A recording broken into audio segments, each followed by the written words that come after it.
closely. This is what was revealed to me by Robert.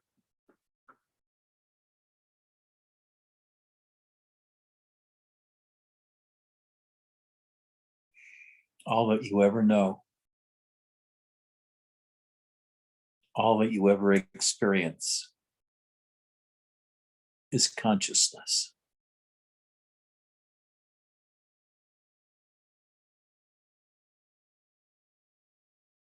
You're aware of this body, your body, as an object in consciousness.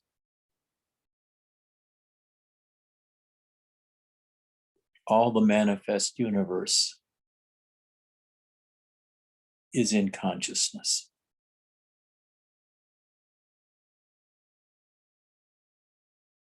Now, there are two ways to deal with this understanding.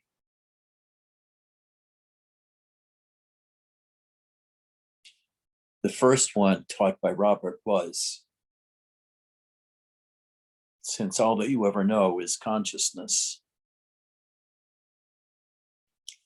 the entire manifest universe is in consciousness. And since that's all you know and all you can experience, you are that consciousness. So you are consciousness. You are the entirety of the vastness of the universe, the manifest universe.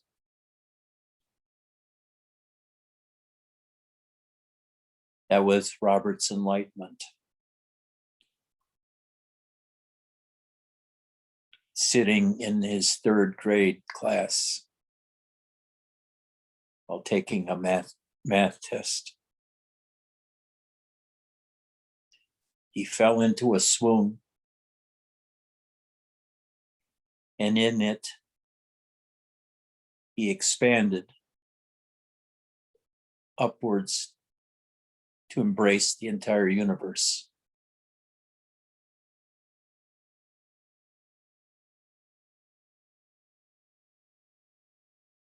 So you are not a simple, small thing.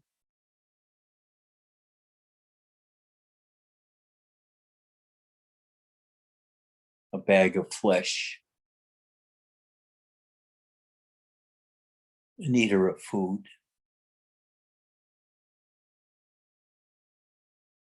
You are the entirety of the universe.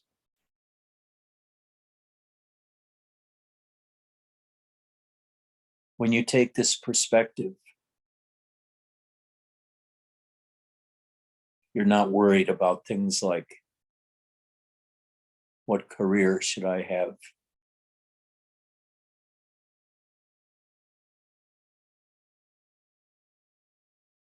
How much money should I save to buy a house? What car is better? Who do I want as my president?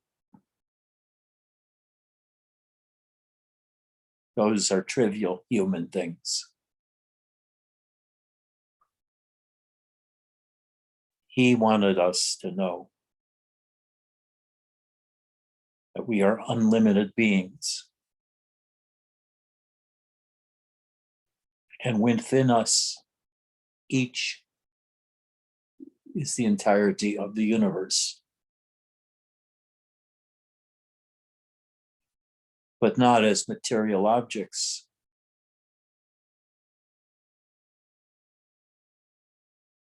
Because we don't know those objects personally.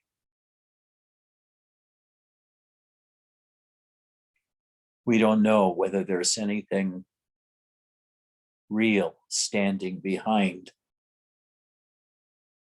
our experience of walls, beds, automobiles. They appear to be real in consciousness, but all that we ever know is consciousness. So any proofs that we find about something lying behind consciousness or prior to consciousness are proofs within consciousness. All we ever know is consciousness. There is no need to suppose there's something behind it.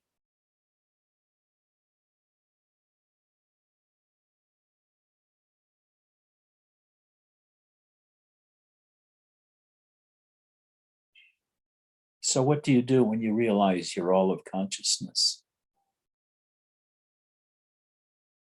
You are, in a sense, the totality of the manifest universe, all within you.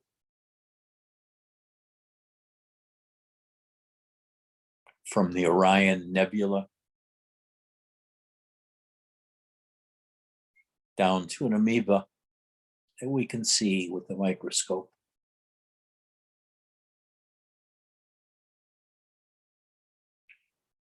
Given this, we begin to explore consciousness. And we explore it as ourself.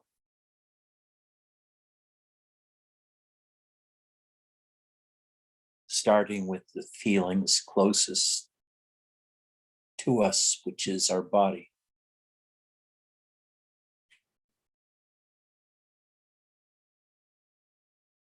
We turn around and go inside.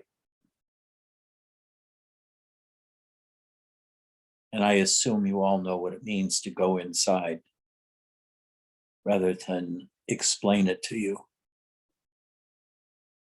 I assume you've mastered simple introversion, where you go from seeing and dependence on seeing to feeling.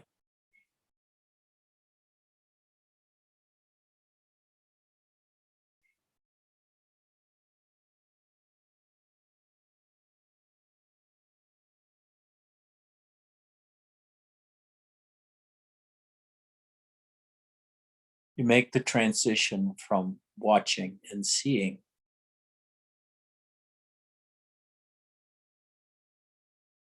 to relaxing and resting in your own self. And find out what that self is.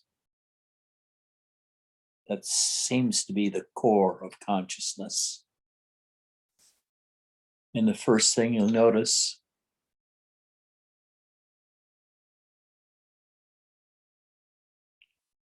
is there no such thing as inner and outer awareness or consciousness. The division doesn't really exist. We pass from inside to outside and find no barrier. Inside awareness and outside awareness are the same quality, the same feeling.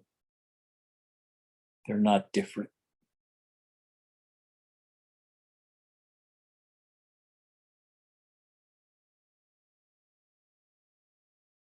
But all that we have to work with, all of our knowledge, including spiritual knowledge, comes within the field of our consciousness. Whether my consciousness is the same as yours is not important, because from my point of view, you are only objects in my consciousness. So I take the position of being the owner of my consciousness. And do you see the power that brings? You own the whole show.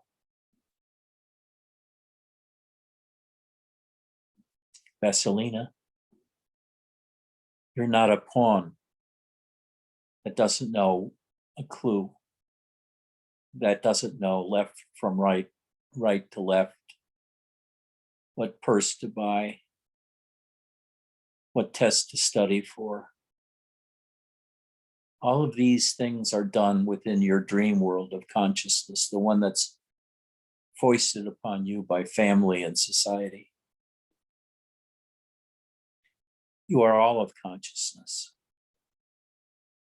The apartment around you, the city around you, the sky, the earth.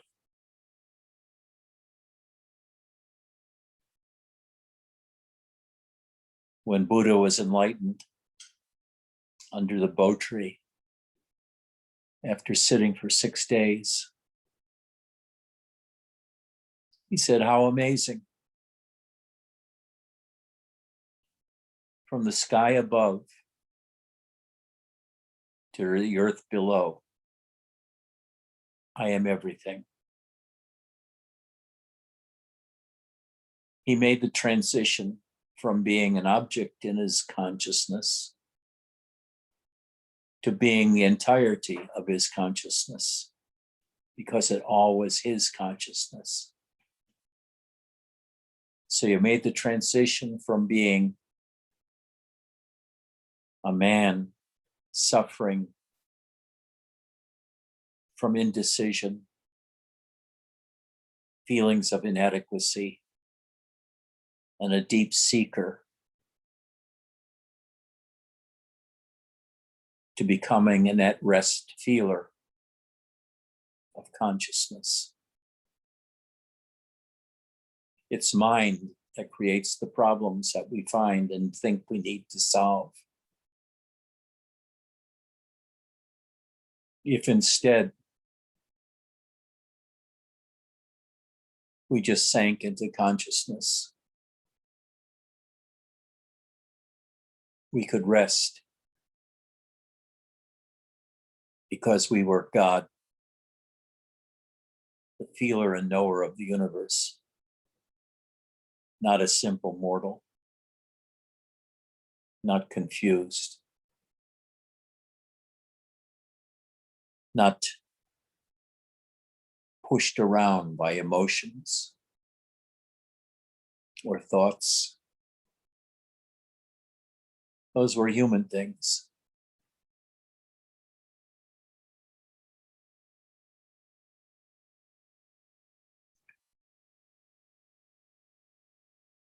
When Mary said to Ian,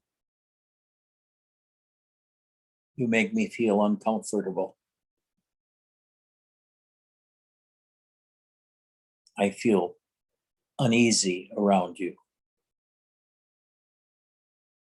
Ian correctly pointed out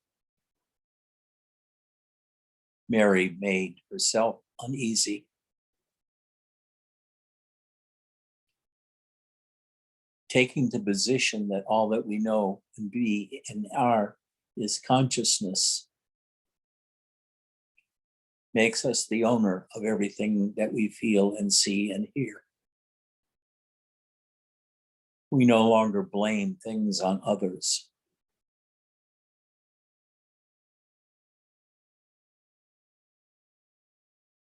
It's us. We're responsible. Not in the usual human way,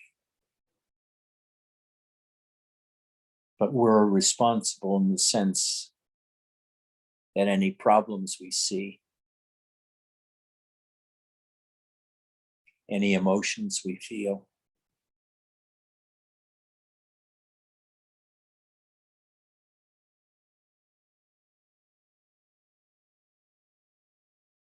any dis-ease we feel, is totally within us and controllable by us, not by effort of will to suppress, but by simply relaxing into our own consciousness core.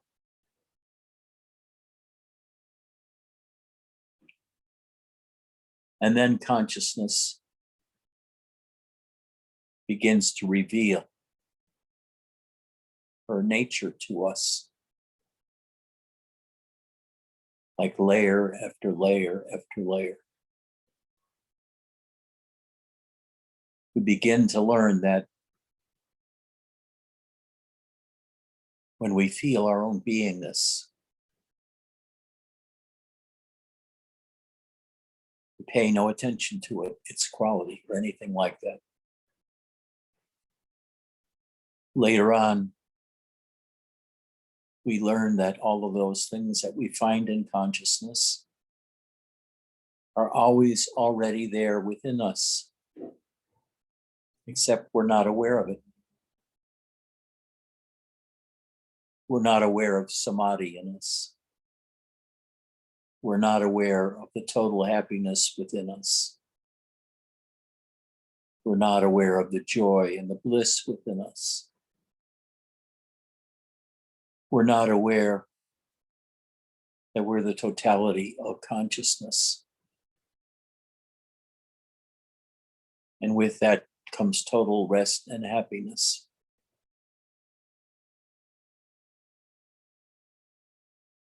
And we feel inside of ourselves.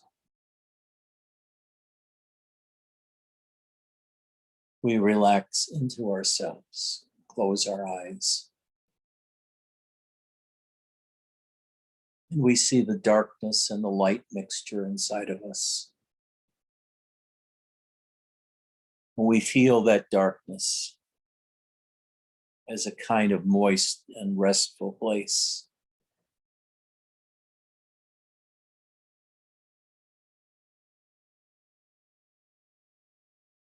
Like a bed in the middle of a deep and protected cellar. Totally protected from the elements above or below.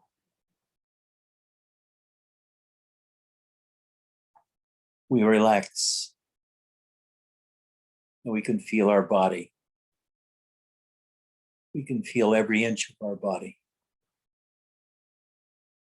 and its density and its heaviness compared to some other part of the room that we perceive. The body has weight. It has substance. And we feel it from the inside. But it's not separate from the outside consciousness. They're one and the same. So when I rest in myself, the core of beingness, I don't feel separate from my awareness of the trees outside or the sound of the air conditioner, the sound of a plane passing overhead. All these things are me. Are me. The oneness is me.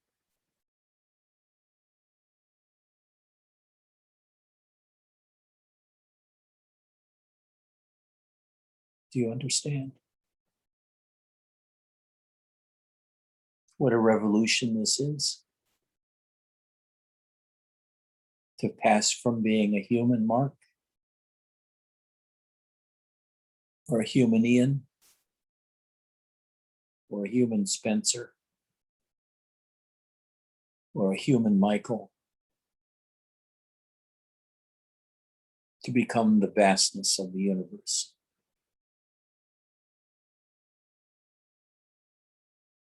The vastness of the universe is you. Brahman, the totality of the manifest universe.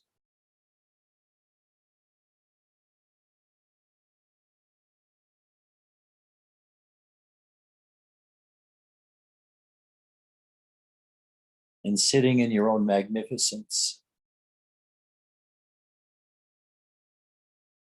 feeling your own greatness,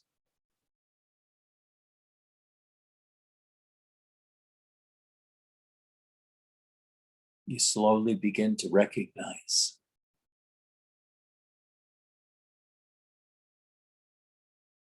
that consciousness is not you. You have thought that the consciousness was you. It took you a long time to realize the consciousness was you. But you had to realize that you were consciousness in order to escape your identity with your body, your identity as a human being, how to dress that body, how to feed that body, how to make money for that body. And you entered the divine world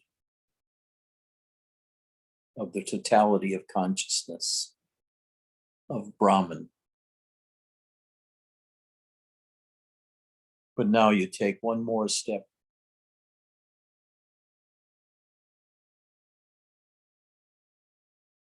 Which is to realize that you are not consciousness. But all that you ever know still is consciousness.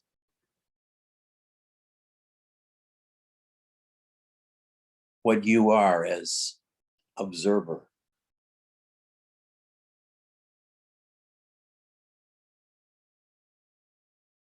As the power that knows consciousness. It does not know itself. Is that consciousness is not you.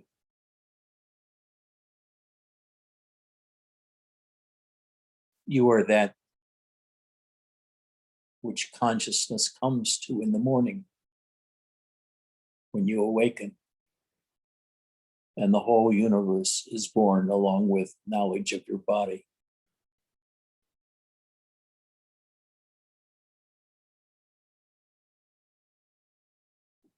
But you're not the body.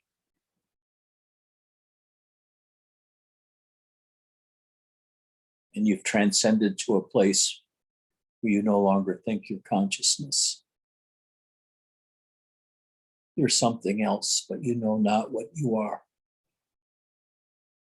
Because all that you could ever know is consciousness.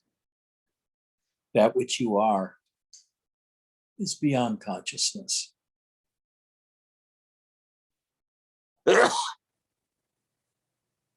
Now, there are many spiritual teachers that want to rob you of this final understanding and instead say that you're everything. You are the body. You are a person. You are your body. And then you transcend that and you become all of consciousness, the world, the manifest universe. And then you become that to which consciousness comes. You become that invisible, non-experienceable self that can watch consciousness come and go. And when consciousness has come, the whole world appears, your body appears. The energies appear. And you can find God within that matrix. And you can become one with God. And I've experienced all these things, and they've all changed me. This too will happen to you. But what you have to do is always be aware of consciousness. It's the only thing you will ever know. And when you get deep enough in consciousness, when all that you see is known to be consciousness and not what it appears to be on the surface, then consciousness teaches you what it really is.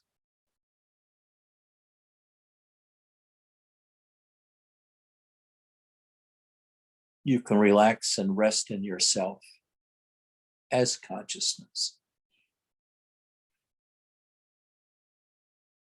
You can then learn gradually to step back from consciousness and just be a witness. And the witness is infinitely quiet. It has no voice. It has no body, no extension, no palpability, no visibility. This is what is meant by the unborn. This part of you is not born.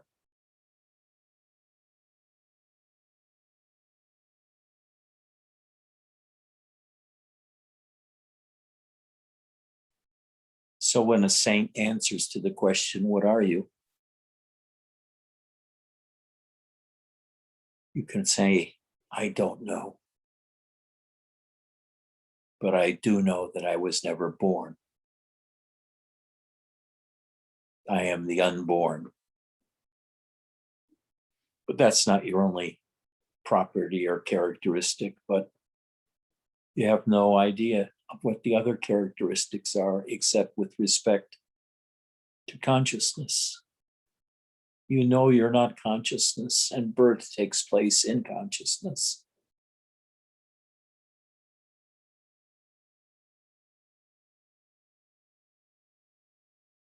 But you're not that consciousness.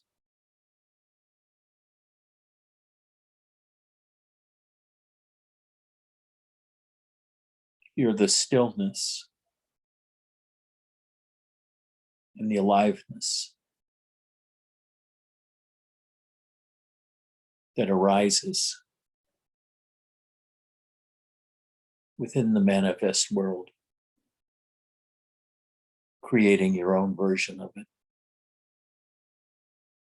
identifying with it as you, and later on losing that identification with you and expanding it to all of the manifest universe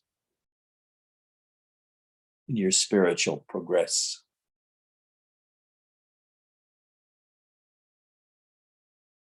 The next step is to become nothing,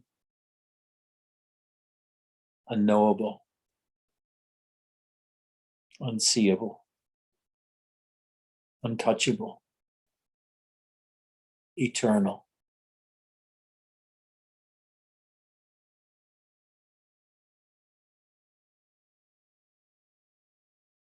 You exist even before consciousness, before the beginning of time, because time is something in consciousness. You're not even eternal. Eternal is a measure of time. You're beyond eternal. The seer, the smeller, the taster, the thinker of everything experienceable within the manifest world of consciousness.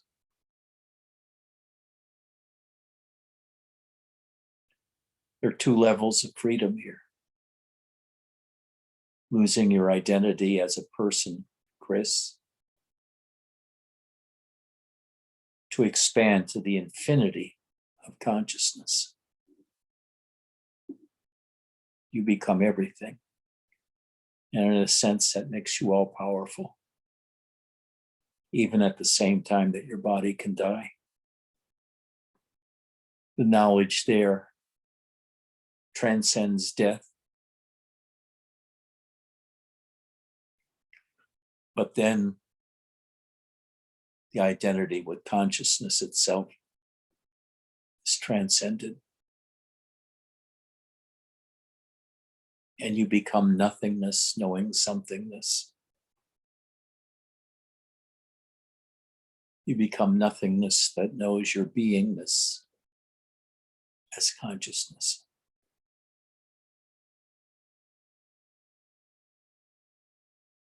And here you're infinitely quiet.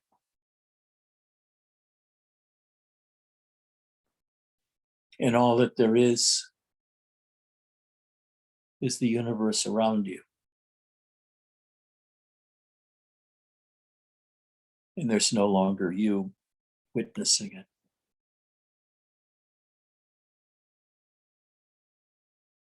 You, the witness, have disappeared. And once again, all that there is consciousness, but without any thoughts,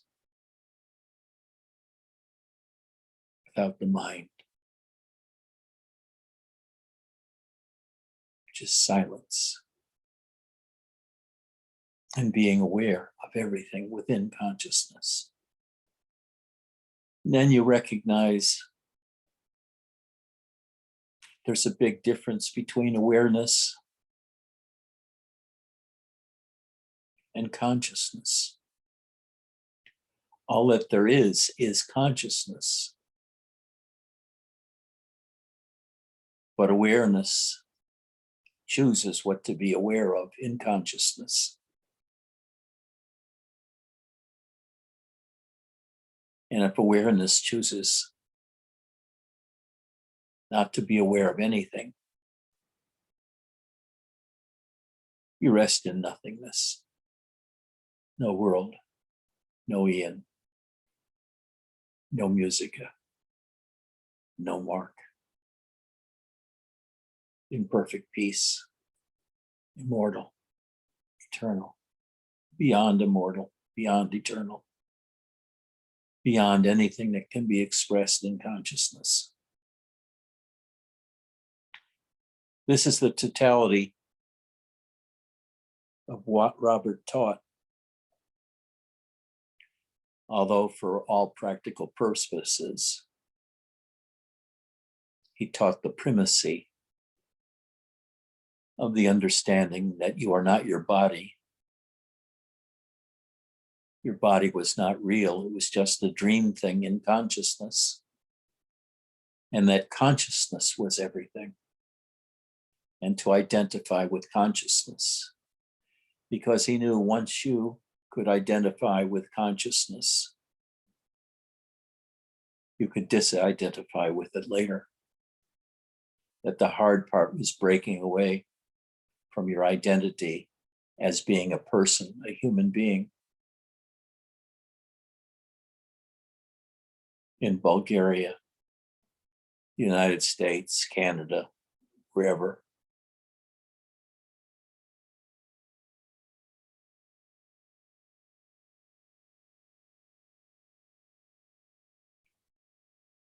Now, with this understanding, you can begin to read Ramana and Nisargadatta and understand them. You can go through the various phases of realization of who and what you are. First, leaving behind your humanity, your emotions, your attachments to house and home and relationships, to take your place as God of the manifest universe, as the totality of consciousness. And then even to leave that behind and become the source of consciousness. Without you, consciousness is nothing. And everything within consciousness is nothing. Even God is nothing. Because what you are is nothing. Non-beingness begets beingness, but itself is unknowable. Only that which is manifest is knowable. And you are beyond that.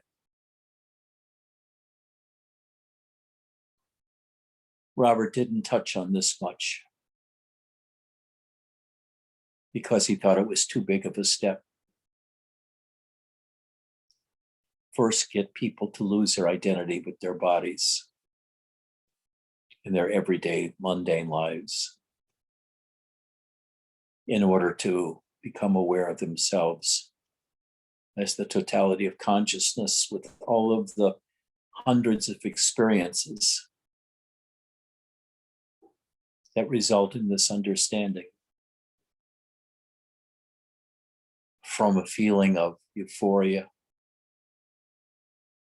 and inner energies to feeling the life force. And then your identity with consciousness. It's so many things happen. There's so many experiences to be had. Far more experiences than any world explorer of the 18th or 19th or 20th centuries.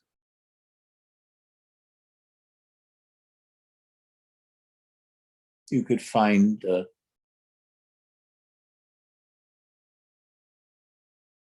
so to speak, new Antarctica every week.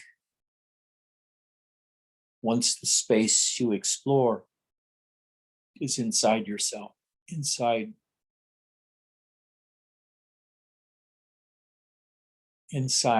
the consciousness of the world, inside your body, inside your mind, and the deeper levels of your consciousness, the emptiness, the life force, that burning, infinitely powerful beast, so to speak, within us that drives us to move, to speak, but you're not aware of it until you become aware of it. The infinite power in you of the way that knows the way, of the power that knows the way. You become intimately aware with it, of it in consciousness.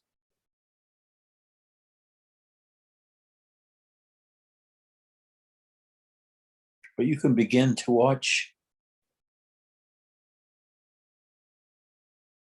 when you wake up in the morning,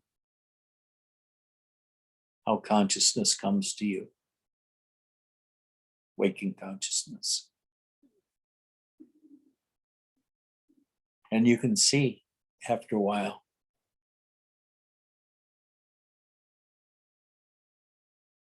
that when waking consciousness comes, sleep consciousness is still there too. And also knowing that you're both waking consciousness and sleeping consciousness comes to you as a realization.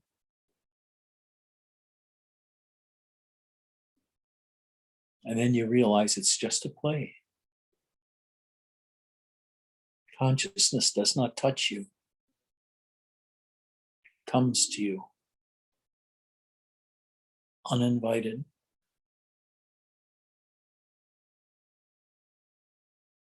And sets you on fire with the power of the life force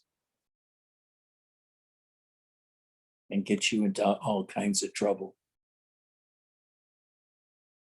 all kinds of experiences, all kinds of bliss and energies, all kinds of sorrow and regret.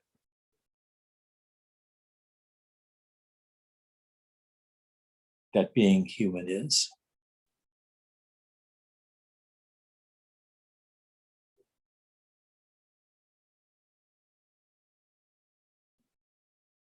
That's all I have to say today. I could go on, but I'd be repeating myself.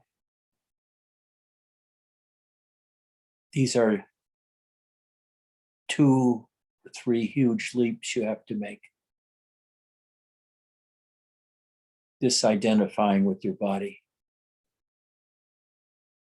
Holding on to the truth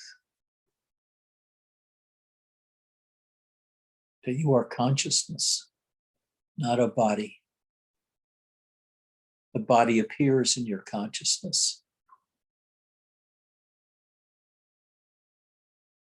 And therefore the body is part of consciousness. And you start at that step and gradually add everything else in consciousness, the manifest universe, Brahman, to your sense of I am, of you-ness. And eventually, consciousness itself teaches you you're not consciousness. You're beyond that. It is a long journey for most. Some people it happens almost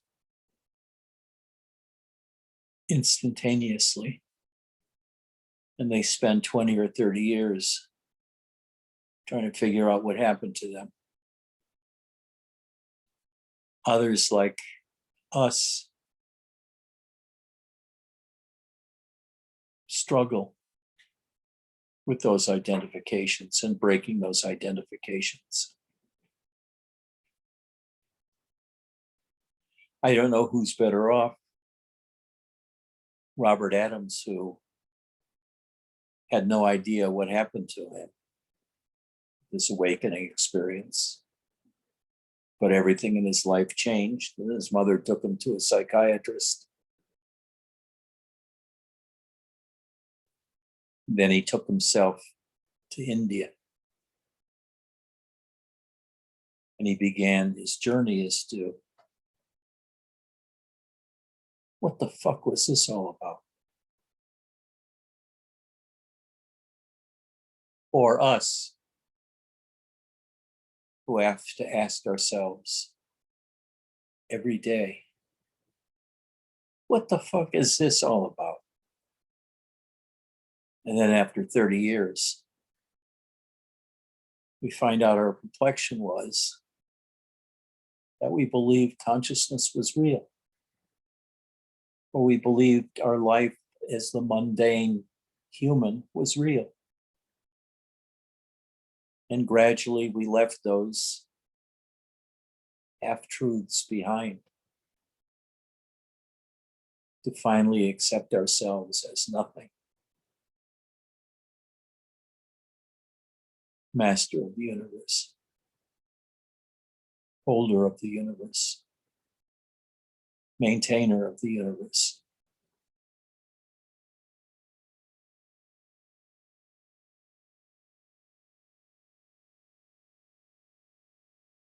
Do you know,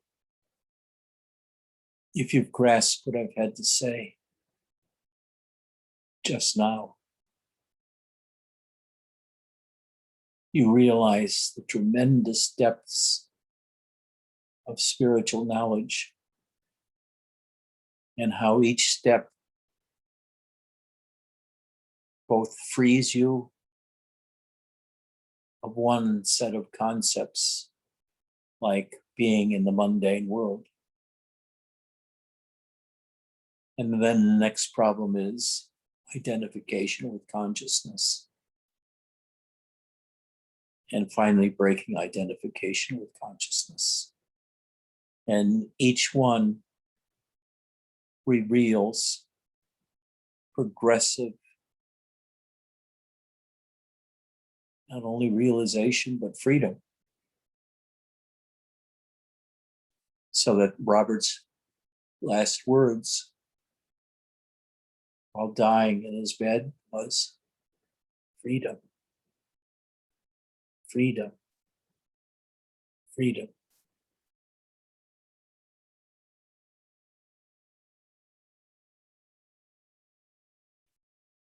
Now don't end it, Mark.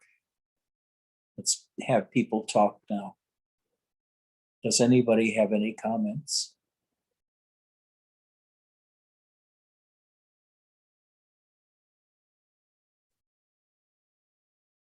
Ian, what did you think of what I had to say?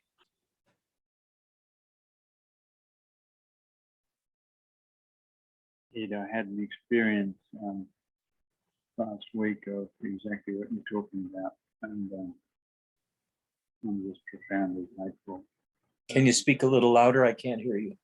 Yeah. I had an experience of what you talked about last week, and I'm just profoundly grateful. My experience was slightly different in that I saw that I was just a point of light in a billion points of light, that everything was always both at rest and at the same time was swirling, coalescing, being, unbeing. It was incredibly powerful. So everything you said today related totally. I'm just so grateful, so grateful. Thank you.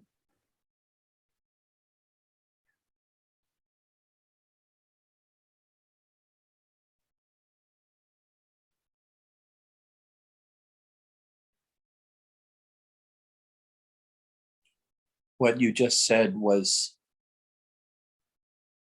still in the level of consciousness. Seeing the nature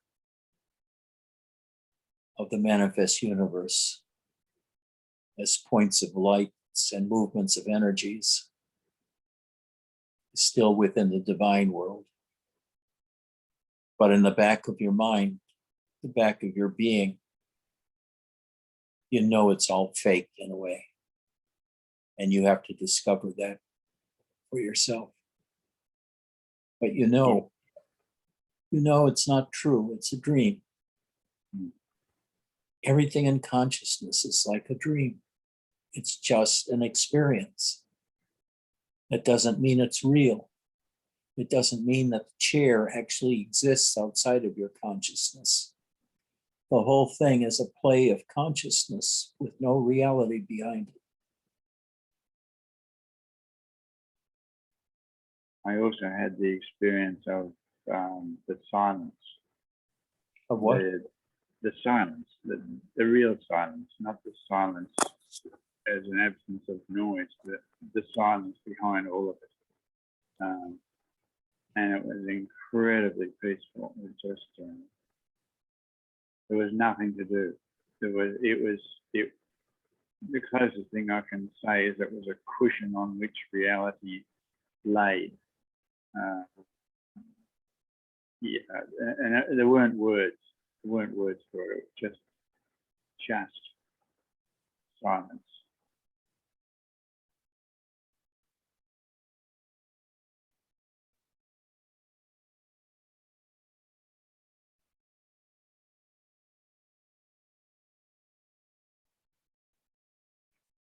This brings up for me an enigma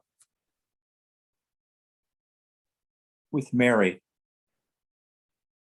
who wrote about her wonderful opening experience of God realization.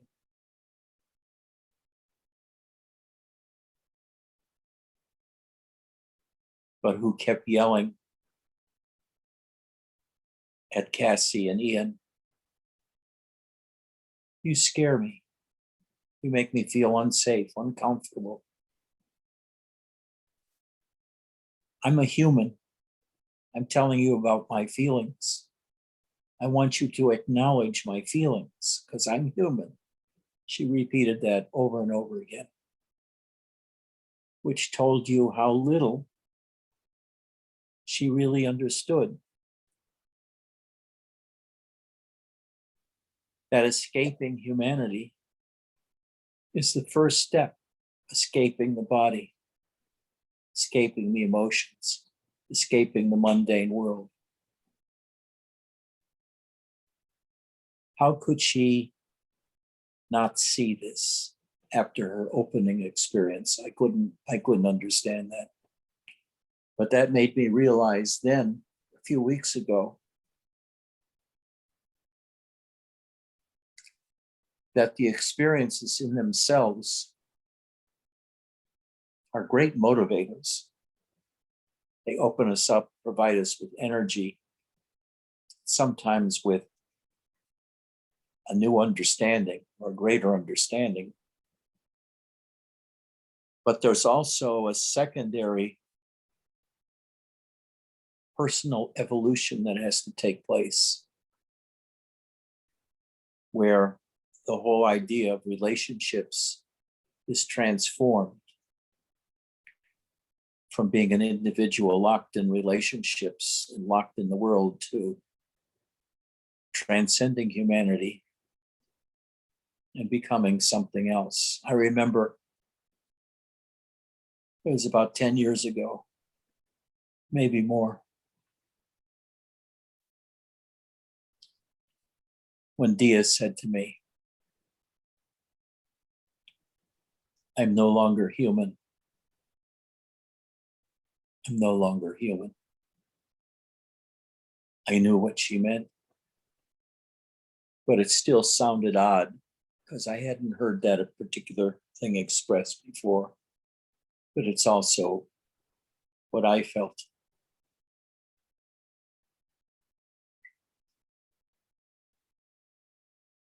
Jay, what say you?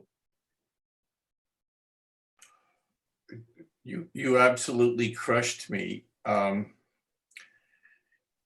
sorry.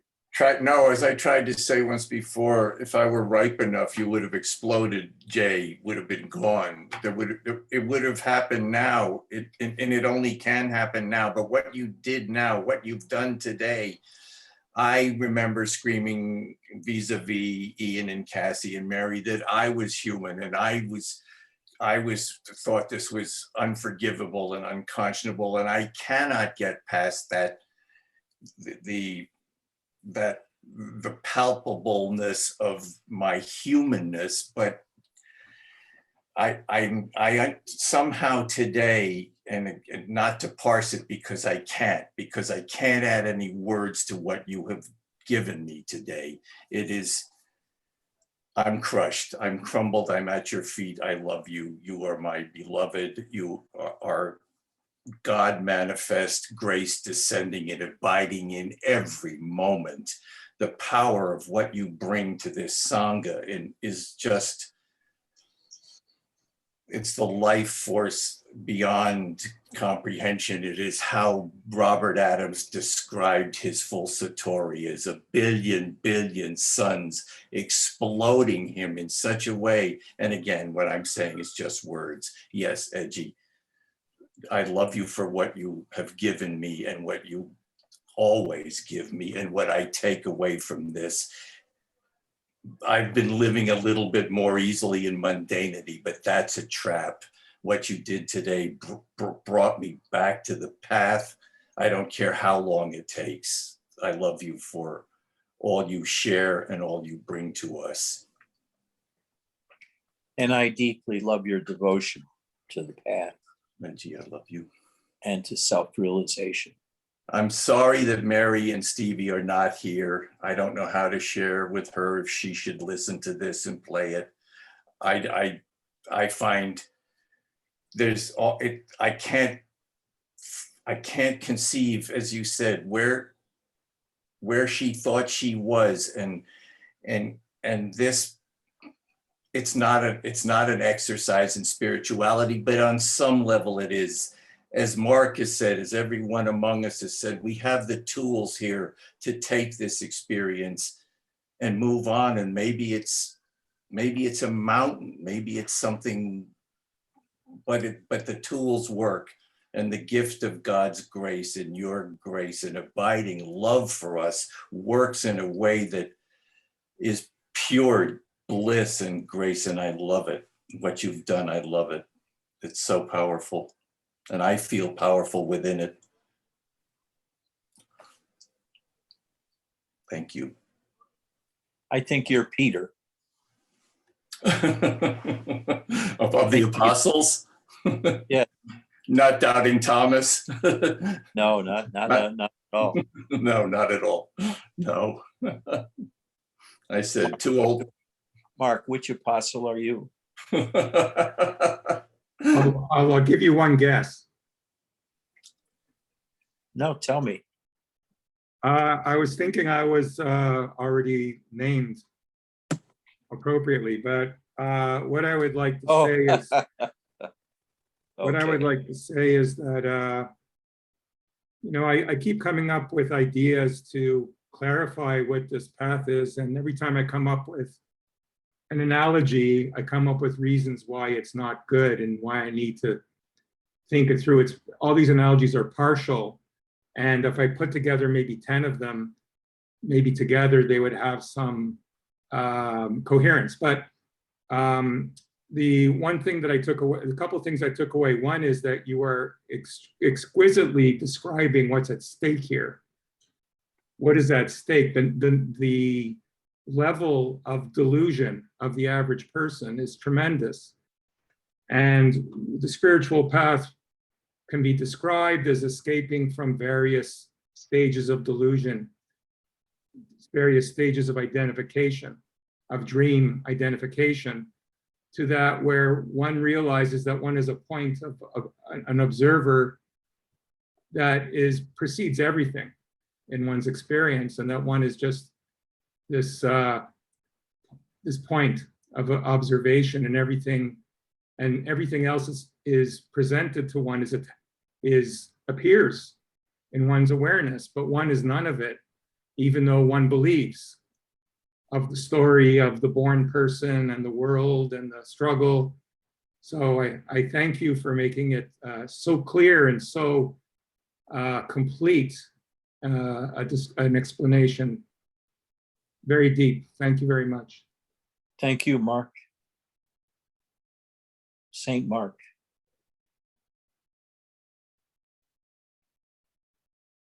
Michael, what say you?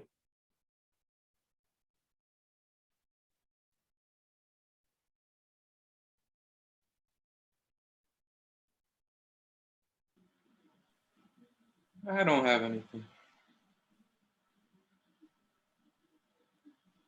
Just settling into being. I don't really have any thoughts. It's wonderful listening to you and how you just allow that settling in much easier.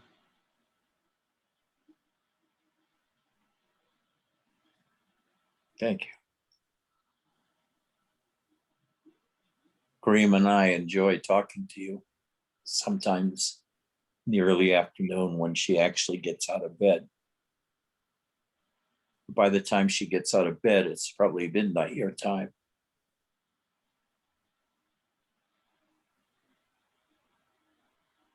Cassie.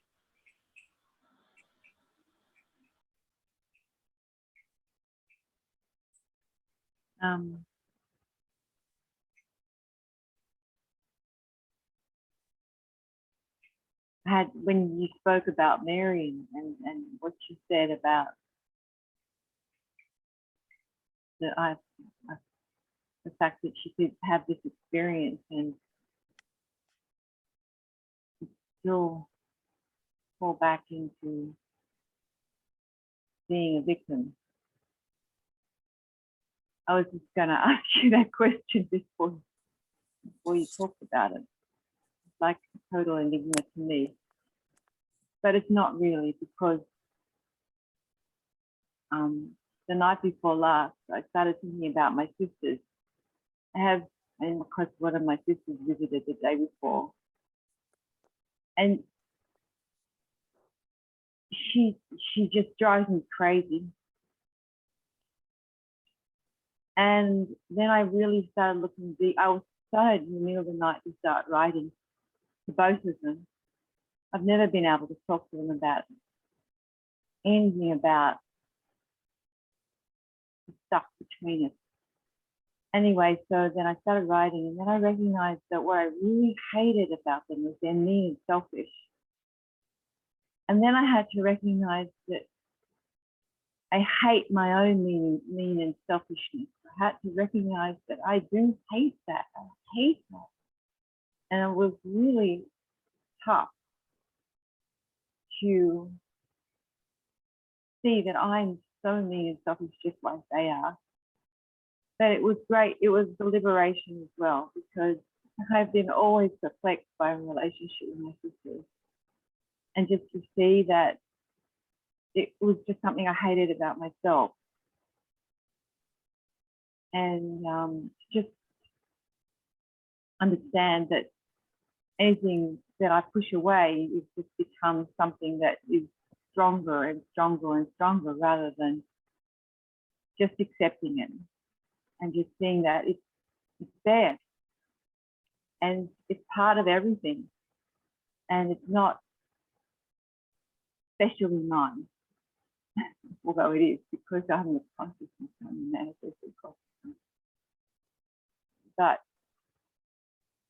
it's not all that I am.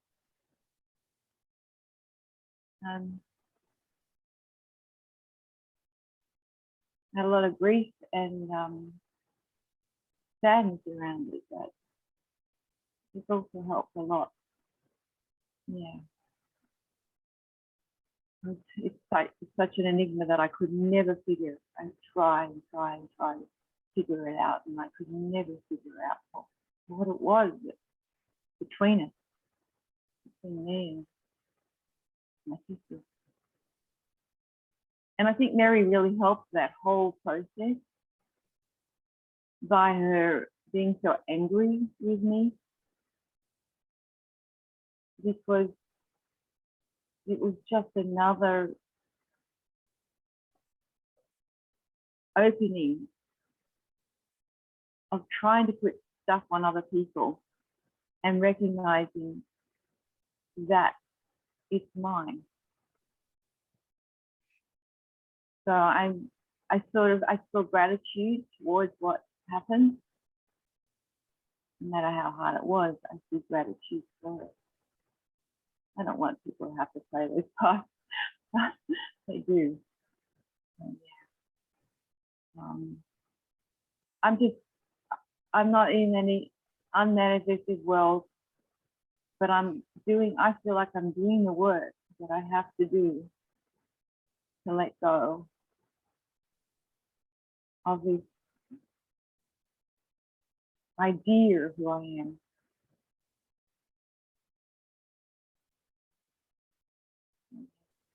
Okay. Ali Akbar,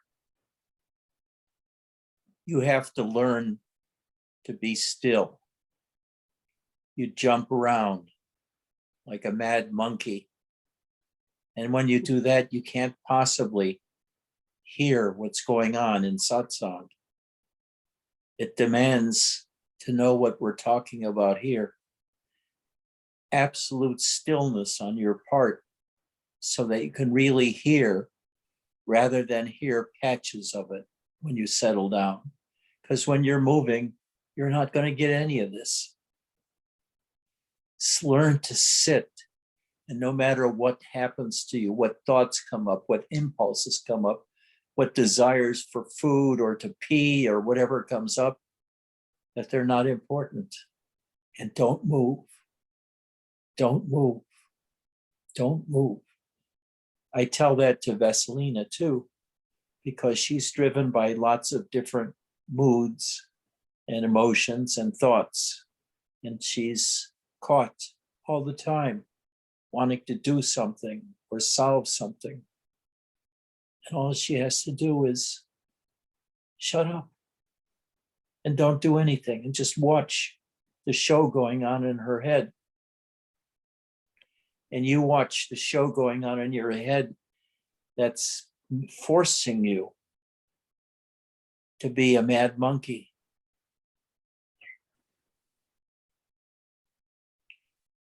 Okay. That's enough for today. Read Nisargadatta. Read Ramana. But don't follow them too much. Read a page at a time or 2 pages, and that's all. Because the journey that they start you on is so deep, so blessed, so difficult. It's really difficult for any human to go more than a few steps to even get beyond identification with the mind and the body and your own humanhood. even great experiences of witnessing God doesn't remove your identity with the human being. Recognizing that you're not human means first dropping identification with your body and regaining an identification with the totality of consciousness. Do you know how powerful that concept is? That all that you could ever know is consciousness. There's nothing outside of consciousness you can know. Knowledge is only of consciousness. So anything you hear, any concept, any experience you have of running into a wall, taking a bath or a shower, eating a plum, looking at Mars with the telescope, all of these experiences are consciousness. You don't know if there's anything laying behind it that's real. All of this is consciousness that comes to you like a dream or a fog bank in the night. It's not yours, but you get distracted by it and you take it as real. And I take it as real too. And yet, day by day, I live, and I really don't consider it very important what's happening in consciousness anymore. I like to listen to news about the political changes in the United States. And I'm fascinated by what happened with Trump. I could never imagine in my wildest imaginations that something like Trump could hit the United States. And he still has 73 million people that voted for him. My God, they voted for the mad clown. What is them? What are they then? What are they?